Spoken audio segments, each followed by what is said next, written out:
Yep, you're on. Yep. All right. Hey guys, welcome. So glad to see you today. My name is Frank. And I'm Lily. We're so glad that you're here tonight. It was so awesome last week to be at Movement Weekend. I hope you guys had a ton of fun, those who were able to come. God just moved in such awesome ways. What was your favorite part, Lily? Probably small group time. Small group time? Definitely. Small group time? That was awesome. That was really, really good. I really enjoyed the Chick-fil-A tower. Are those people here, the Chick-fil-A tower people? Yes, there we go. That was a really, really good picture. But no, I was so impressed. God moved in so many ways. You guys served so faithfully over the weekend. I really, really appreciate it. I really enjoyed reading back your feedback as well. And I think, Lily, we might do it again this fall. So, which is really, really awesome. We're really looking forward to it, probably early October. So that should be really, really awesome. We'll hopefully have more details coming very, very soon. But definitely look out for that. And we hopefully will have our summer calendar coming out soon. Lily, we're going to play a little quick game. Are you ready for it? I am. Are you? All right. Can you click to the next slide now since we're ready for it? This game is called Freeze Frame. And we played it earlier, I think a couple months ago. And what you guys are going to do is you're all going to stand up. You're going to get your phones out. If not, find a friend with a phone. And your goal is to try to freeze whatever object is inside the outline, okay? Once you do that, you're going to run up front and show us. But there's a twist this time. Because we don't want you using Boost or videoing, right? That would be cheating. So we want you to do it selfie style, all right? So you have to do it this way. And you just have, you could do like the Snapchat forehead. It doesn't matter. And you just have to take the picture and have it in the back, okay? But use your back camera, not your front camera, okay? Does it make sense? Are you guys ready? Everyone stand up. Get your cameras out. All right, here we go. Round one. First person to the stage is got it. All right, here we go. Easy one. If you don't have a phone, find a friend and bring it up front. You got it. You got it. You were the first one. First one. Here we go. All right, 1 point. That was really awesome. All right, Lily, starting for the second round. I'll be right back. Timer. These are not working. Okay. Second screen. Wait, Carter.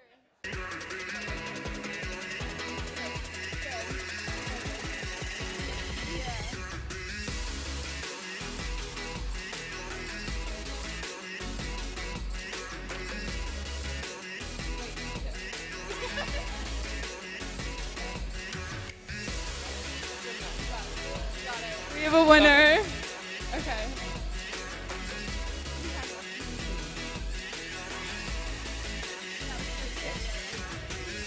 Toggle that. All right, round three.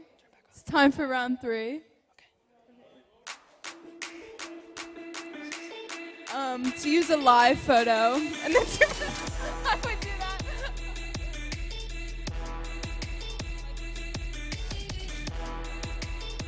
Again? No. That's in.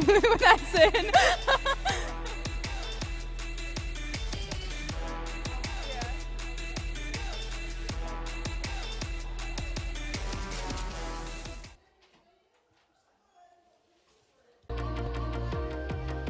Okay, round four.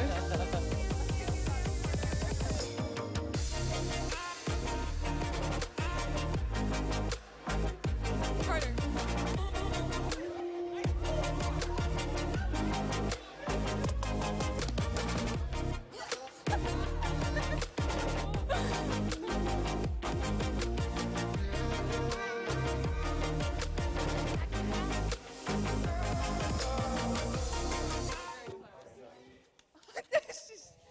Again?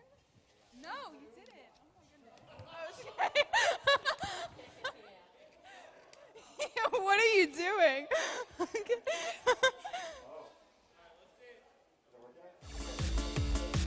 Okay, round five. Come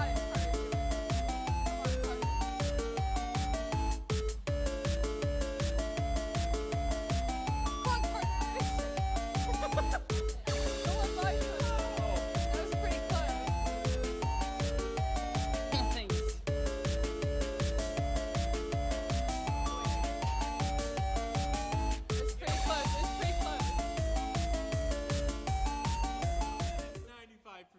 pretty close. I think Carter won that one.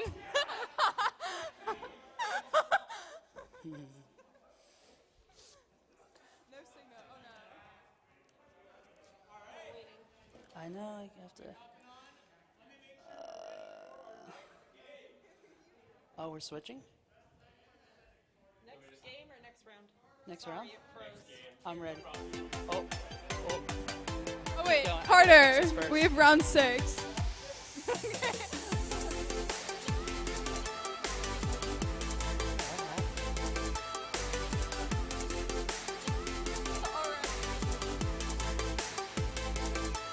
Oh, we have a winner. Okay, we got it in. Ready for the next game? All right, let's do it. All right. Awesome. All right, well, hey, that was fun. Thanks for playing, guys. Thanks, Lily, for leading that. It was awesome. We're going to do our impossible shot real quick. So if we could, if anyone was new tonight, which I think we have one person. So let me tell you a little bit about the impossible shot. The impossible shot is in the back. We do need our sound people to lift the screen and the light person to switch the lights.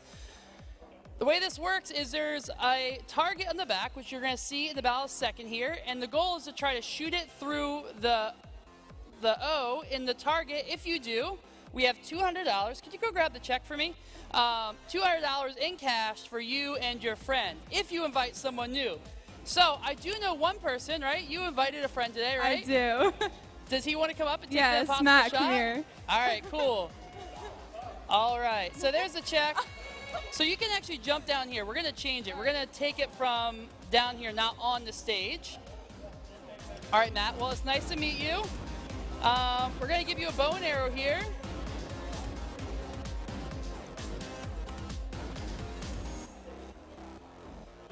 And Matt, all you got to do is just got to grab this, pull this back. I'll show you a little. Right there. Oh, it was so close. I almost got it in. I'm telling you, it's really possible. So here's yours. You get to take it. Guys, you see me almost get it in? I was really, really close. I almost got myself $200. All right, you guys ready? Oh, you're missing one. Yep, there you go. There you go. Nice.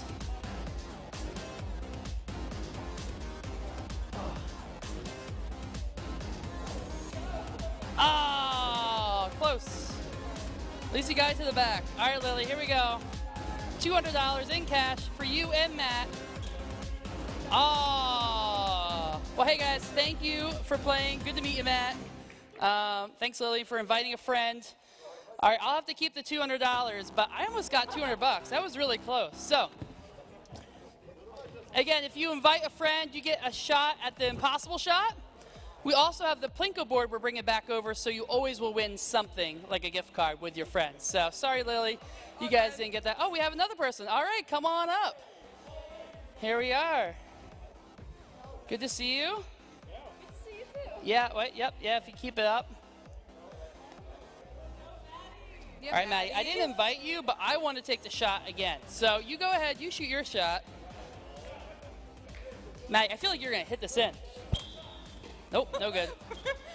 That was close. That was the closest one yet. Thank you, Maddie. Thanks for playing, guys. A lot of fun. Awesome. All right, well, hey, we're actually not done using the bow and arrows, but you can put that back down if you'd like and switch to the next lighting. So I need 4 volunteers. All right, here we go. Let's pick 2 guys and 2 girls. Someone all the way in the back. Looks really excited. Yep, come on. Maddie, come on up.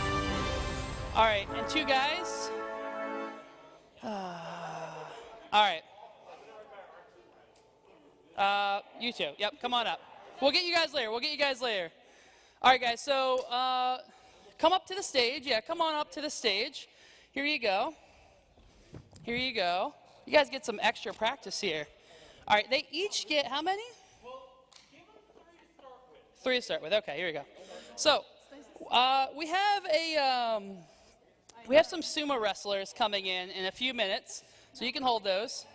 The way this is going to work is you guys are going to try to shoot the people in the sumo costume. So you have the blue one and you have the red one. I don't have my clicker. Can you click to the next slide for me?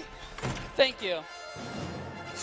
All right, so we're going to see how good your archery skills are. For every time you hit them, that counts as 1 point.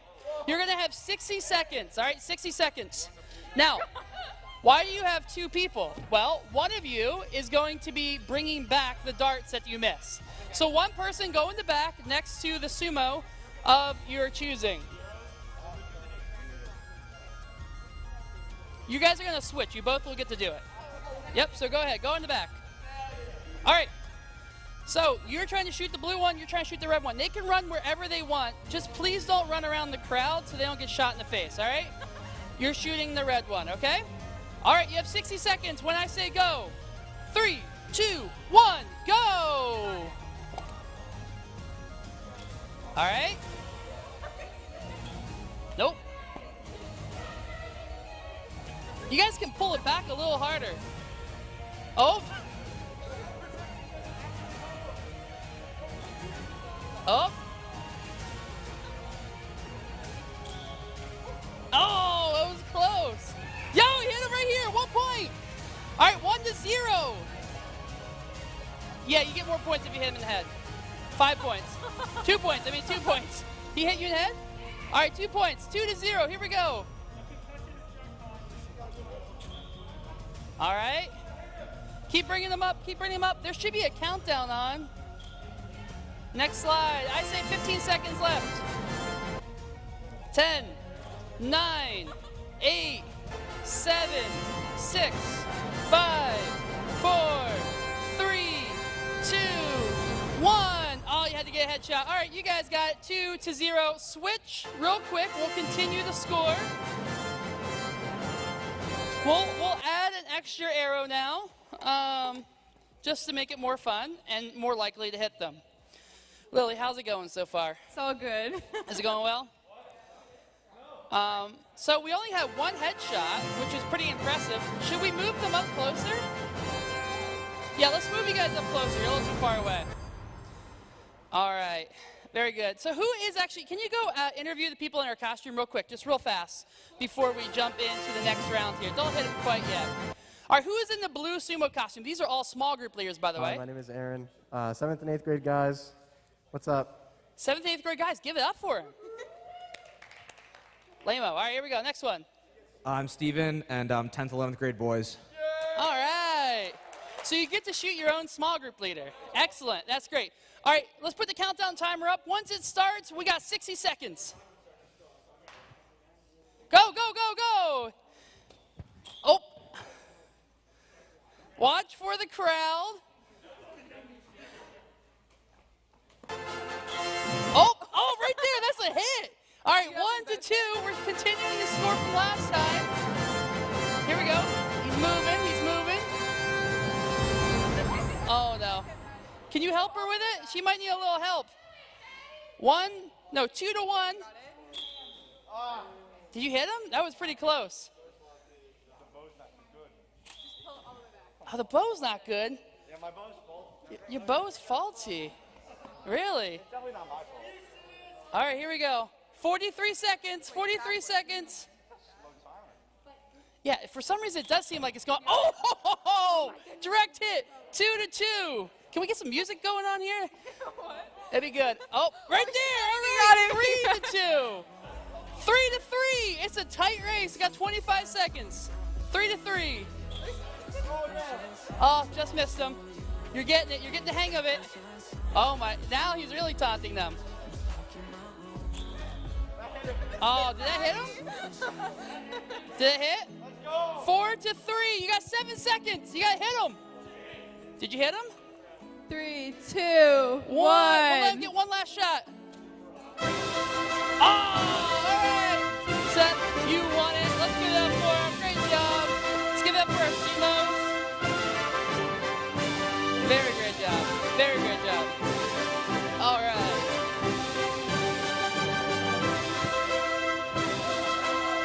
All right, that was a lot of fun. Thanks, guys. right, guys, so we'll have one more medieval challenge next week, so come back. It's going to be really awesome. Thanks, Lily, for all your help hosting. Let's give it up for Lily. The crowd goes wild today. Goes wild. That's great. All right, guys, well, we're going to jump into our new series on Easter called Afterlife. I just want to briefly mention Becca is going to be coming to the stage after this. We play this video. Becca works for Young Life, which is an organization that tries to reach students outside the church. So they're actually starting some Young Life clubs around the Doylestown area, which is really awesome. So she works for the whole Bucks County. She's awesome. She does tons of student ministry. She actually helps our welcome team on Sunday mornings. So you've probably seen her if you come to church on Sundays, welcome people as they come through the door. So when she comes to the stage, not yet, I want you guys to give her a big round of applause. Make sure you pay attention. She's going to be really, really awesome. And then afterwards, we're going to split apart to small groups. So play the video, and we're going to hear Becca come up next.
Hey guys. Sorry, I missed my cue there. There's a little bit of awkward silence. I also told Frank that I wasn't going to do the hands-free one, and now I'm like, wow, I have too many things in my hand.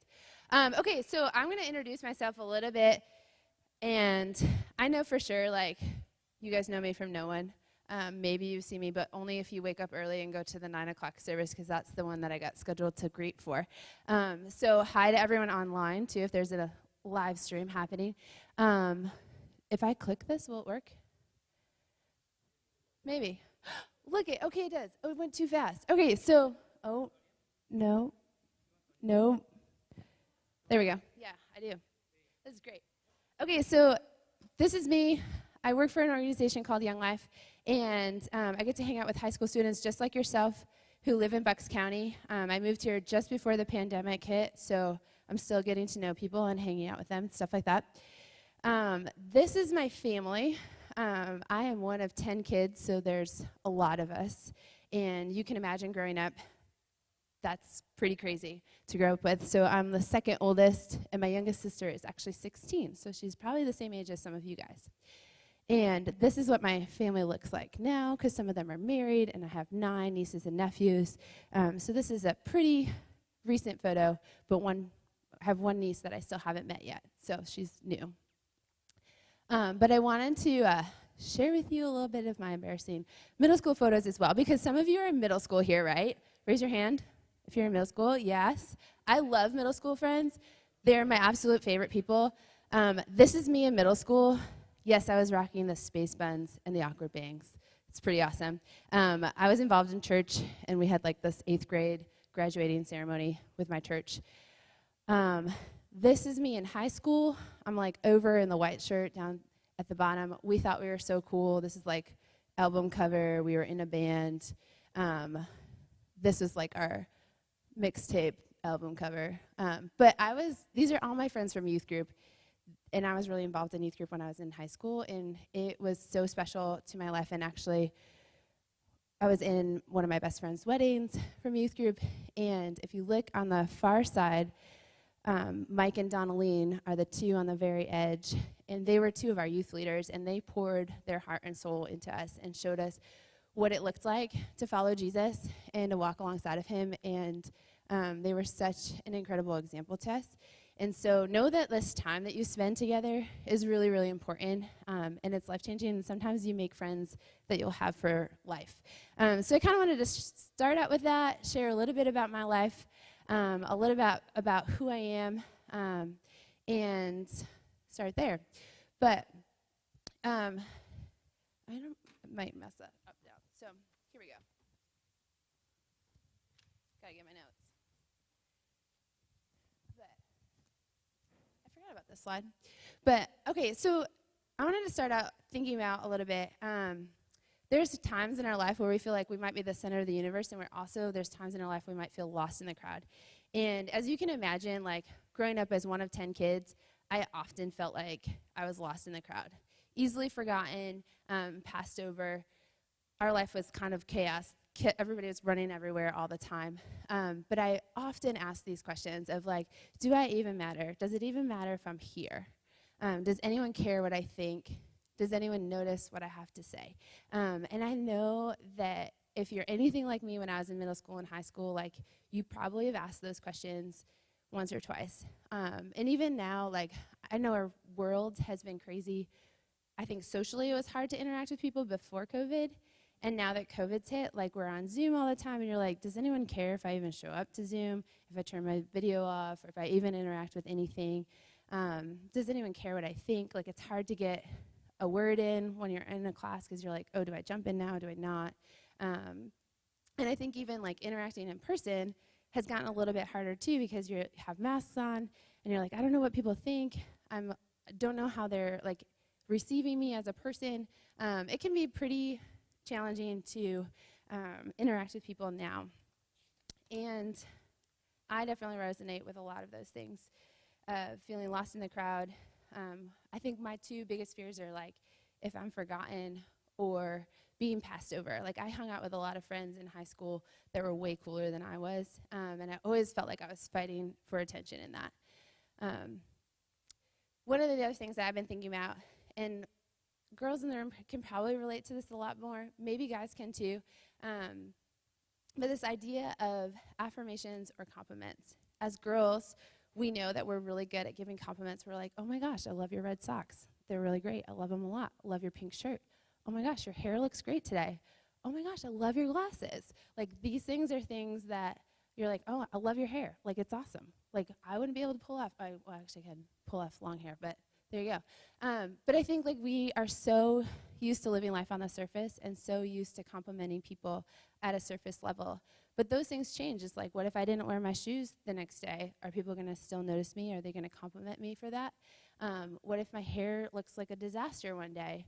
Are they not going to even say hi to me? Are they not going to want to even hang out with me? But the difference between affirmations and compliments is affirmations affirm in a person who they are just for showing up, just for being a part of the room, showing up into the room. It's a picture of who they are as a person, and it's on a deeper level. It's something that doesn't quite change based on your appearance or based on your performance. And I know a lot of what we do is judged by our performance or our appearance so often, especially in middle school and high school. You guys will have a few minutes in small groups later to talk about affirmations and compliments, and your small group leader might lead you in something, a little exercise in that. But I wanted you guys to think about, so much of our life is lived on the surface, but we have these deep questions and deep fears of underneath of, like, hey, do I even matter? If anybody really knew me, would they love me? And I know for me, I definitely ask that question a lot. And this is a quote that I found that I really love. It's by Tim Keller, who's a pastor in New York City. He's also an author of a couple books. But it says, to be known, or to be loved but not known is comforting but superficial. And we know what that's like, right? People can love you, they say they love you, but you're like, oh, I don't know if they really know me. If they really knew me, I don't know if they would love me. So that's comforting, but it's superficial. To be known and not loved is our greatest fear. Of, like, if people knew me and then they reject me, like, that is my greatest fear. But to be fully known and truly loved is, well, a lot like being loved by God, where God truly knows us and he loves us. He knows everything about us and loves us regardless. And that's what it's like to be known by God. It's what we need more than anything. It liberates us from pretense, humbles us out of our self-righteousness, and fortifies us for any difficulty that life can throw at us. So knowing and trusting that like we are fully known and fully loved by God is something that I think I've been learning and continue to learn. I don't fully know or realize that yet. But I wanted to put this idea in your head to think about it. Like, what does it mean to be fully known and fully loved? And where have we seen glimpses of that? You guys have been in the Afterlife series, or maybe it's starting today. I don't know if I missed that or caught that or whatever. But we're going to talk about Mary Magdalene. And in the Bible, if you're anything like me, you're like, there's a lot of Marys. It seems to be a common name. She was one of like Jesus' closest followers besides the disciples. And she shows up over and over again in the Gospels. And so all 4 Gospels mention her at the cross when Jesus died. 3 of the 4 Gospels mention her at the tomb when Jesus was buried. And all 4 Gospels credit her as the first one to see Jesus after he's resurrected. So she's pretty significant. And she shows up more, I think about 12 different times in the book of John, which is that's a lot for any other person besides the disciples. She shows up almost the most. So it kind of brings me to the question of like, what is so significant about Mary and what is her story? And she was a person that was troubled and outcasted. She had a lot of demons, and Jesus kind of freed her from them. And I think, like, when I think about her, she knew Jesus in a way that maybe not many other people did. Like, he had freed her from so much suffering. She had been outcasted, and now she had a community. She just wanted to spend her life following Jesus, being close to him, learning from him, and growing to be more like him. And so when Jesus died on the cross, she's kind of like, what do I do now, you know? Her whole life, her whole world in that moment kind of was crumbling to pieces. And we're going to pick up in John chapter 20. I think it's on the screen, so it's kind of small words, so hopefully you can see. I'm going to read it for you. This says, "But Mary stood weeping outside the tomb. And as she wept, she stooped to look into the tomb, and she saw 2 angels in white, sitting there with the body of Jesus, where the body of Jesus had lain, one at his head, and one at the foot. Then they said to her, 'Woman, why are you weeping?' She said to them, 'They have taken away my Lord, and I do not know where they have laid him.' Having said this, she turned around and saw Jesus standing, but she did not know it was Jesus. Jesus said to her, 'Woman, why are you weeping? Whom are you seeking?' Supposing him to be the gardener, she said to him, 'Sir, if you had carried him away, tell me where you have laid him, and I will take him away.' Jesus said to her, 'Mary.'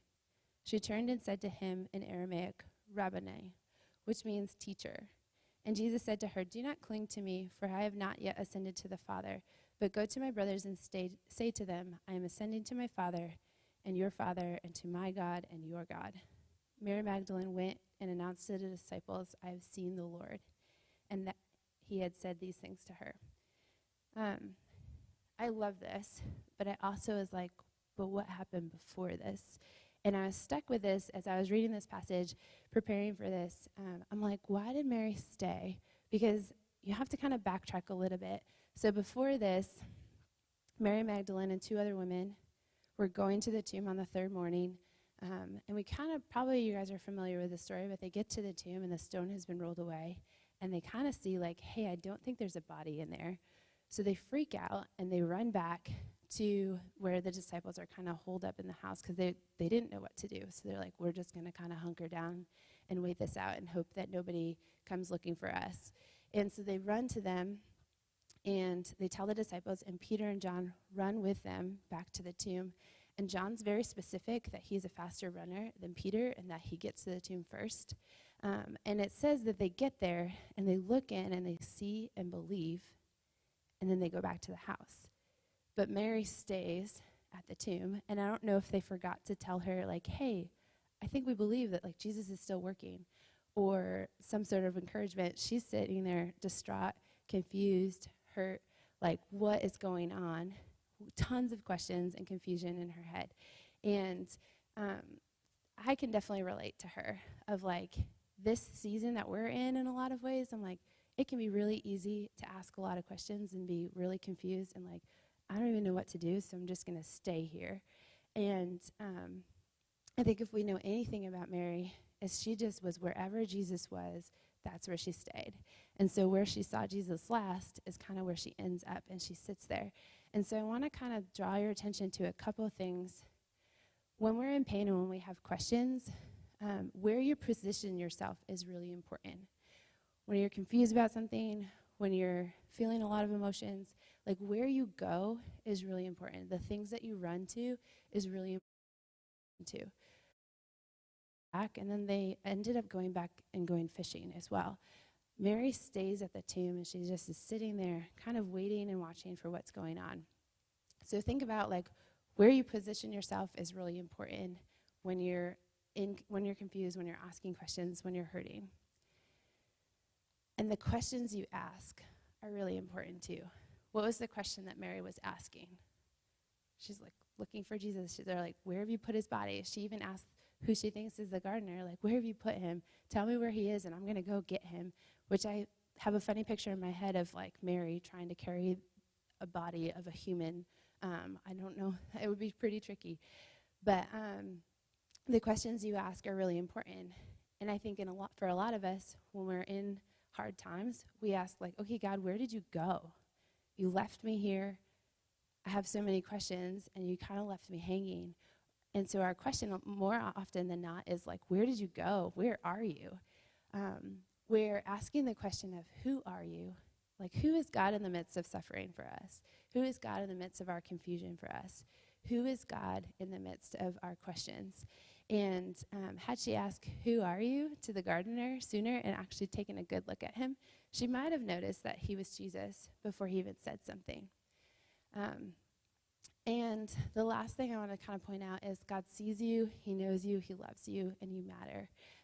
He saw Mary, and when he said her name, something like she knew exactly who he was because she had spent so much time with Jesus that she knew who he was, that the second he said her name, she knew and understood. She's like, oh, that's who you are. You're the one that I've been looking for.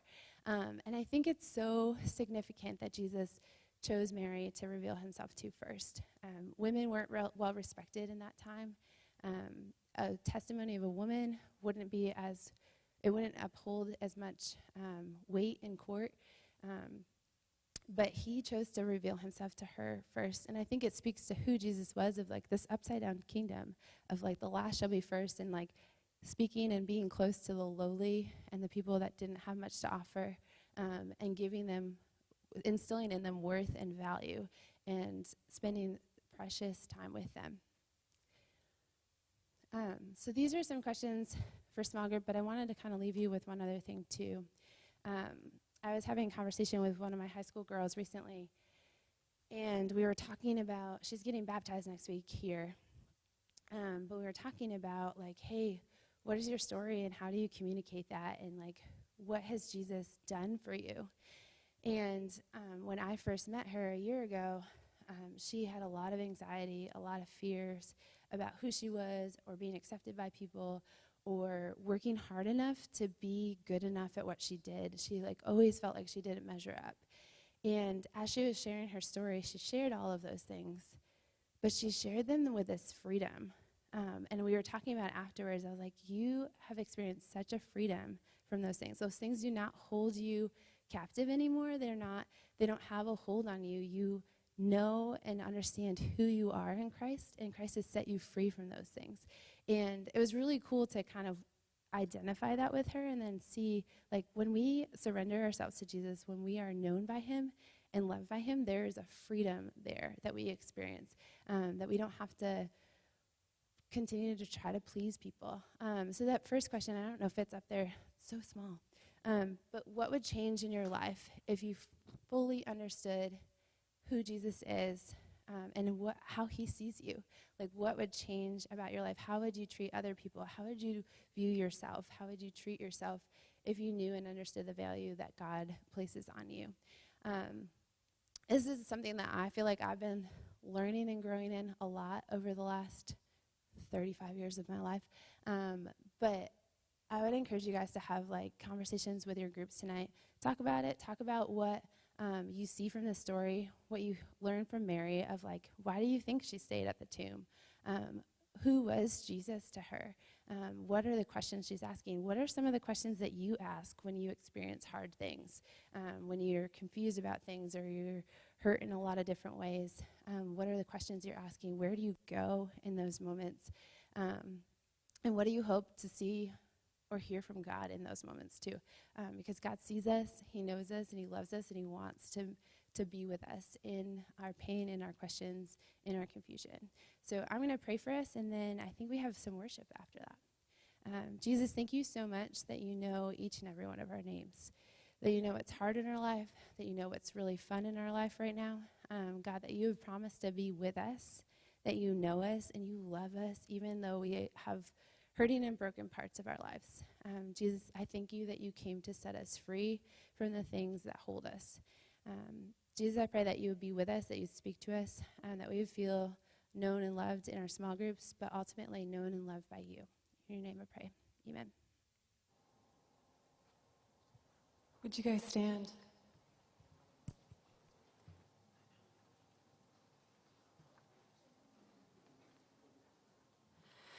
Guys, can we just give it up for an amazing message just one more time? We're so thankful that she's here, and I really loved what was shared tonight, and we're about to sing a song that's How He Loves. So I don't know if you guys have heard that song before, but I was even looking at the questions posed, and as we go into small group, guys, let's just live in an understanding and kind of unpack those questions with the truth that we are so deeply loved by a God who's so infinite, yet so intimately walks through this life with us. So if you guys would sing with me.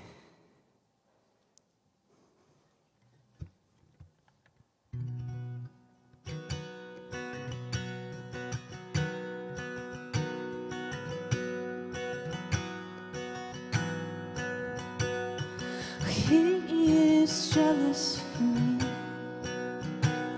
And love's like a hurricane. I am a tree bending beneath the weight of his wind and mercy. When all of a sudden I am unaware of these afflictions eclipsed by glory, and I realize just how beautiful you are and how great your affections are for me. And oh, how he loves us so. Oh, how he loves us. How he loves us so.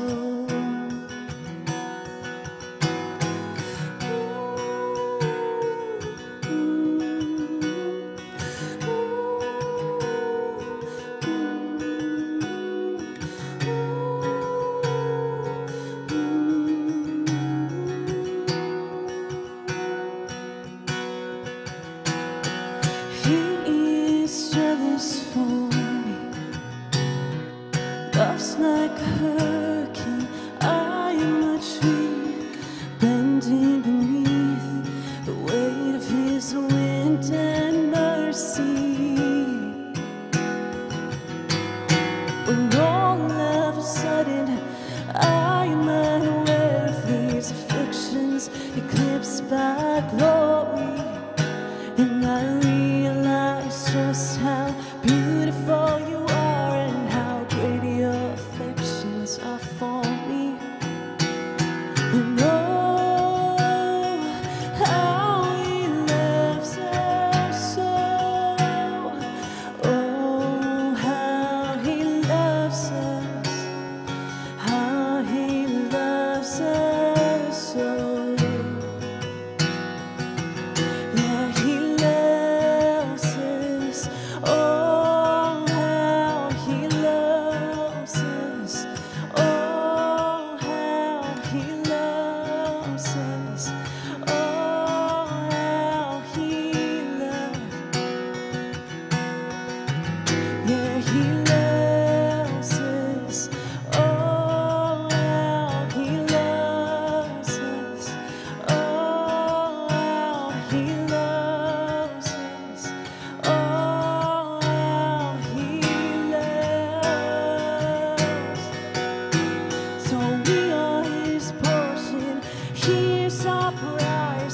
drawn to redemption by the grace in his eyes. If grace is in ocean, we're all sinking. So heaven meets earth like an unforeseen kiss, and my heart turns violently inside my chest. And I don't have time to maintain these regrets when I think about the way he loves us. Oh, how he loves us. Oh, how he loves us. Oh, how he loves. Yeah, he loves us. Oh, how he loves us. Oh, how he loves us. Oh, how he loves. One more time, guys. Yeah, he loves us. Oh, how he loves.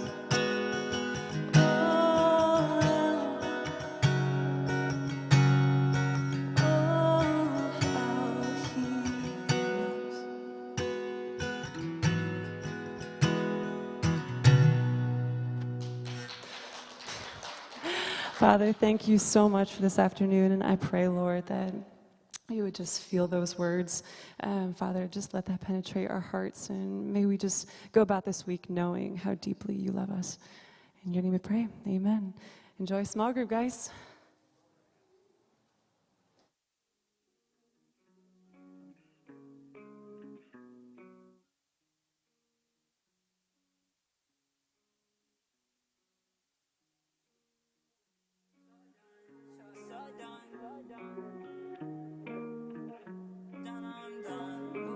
Coming from the next day. Gave me the choice and it said that I hate you. If I grab the bag, then I go